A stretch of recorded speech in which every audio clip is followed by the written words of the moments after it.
Ikibazo c'abana bo mw'ibarabara ni ikibazo c'umuntu uwo ari we wese, ni ikibazo c'uwo wese afise ico ashobora gufasha, ni ikibazo c'abavyeyi, ni ikibazo co mu kibano, ni ikibazo c'abajejwe intwaro, ni ikibazo c'uwo wese ashobora gutanga inyishu, kandi n'ikibazo c'abafasha igihugu. Rero kugira ngo abana baje mw'ibarabara mu bisanzwe biba vyavuye iyo bavuka, biba vyavuye mu mihana. Farya abana rero umwe wese afise icatumye aza mw'ibarabara, no mu gutora inyishu umuntu atora inyishu afashe umwana umwe. Inyishu ntizisa, inyishu ntizingana. Rero umuntu yoce yibaza ati mbega kuki baza mw'ibarabara? Ibi rero tubitahure, ntibiri mu Burundi gusa, biri mu bihugu vyinshi, no mu bihugu vyateye imbere, no mu bihugu vy'abazungu.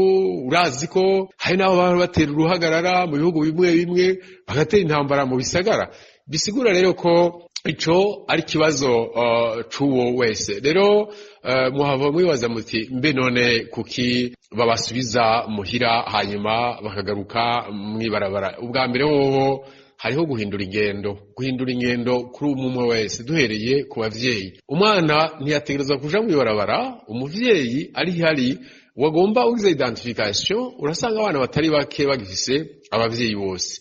Rero hariho n'abavyeyi b'ibigaba bonyene ubwabo aribo baronka abana mw'ibarabara aje gusega kugira iki na kiriya.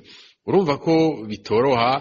Abari intambara ugwana ku mpande zose, mbega n'abana bonyene bizana barungiswe n'umuntu nk'uwarungikwa n'umuvyeyi. Urumva ko biba bigoye, kandi uwari umuvyeyi w'igaba ari umuvyeyi yataye umurongo. Hanyuma rero ariko bamenye yuko amategeko ahari arahana uwo wese ariko arakoresha umwana, uwo wese ariko arashira umwana mw'ibarabara, kandi itegeko rirahana mandisite. Rero ivyo uwo bariko arabigira abigire azi yuko ashobora guhanwa, abigira azi yuko we nyene ari umuvyeyi aba ariko arihemukira, aba ariko ahemukira umwana, aba ariko ahemukira igihugu.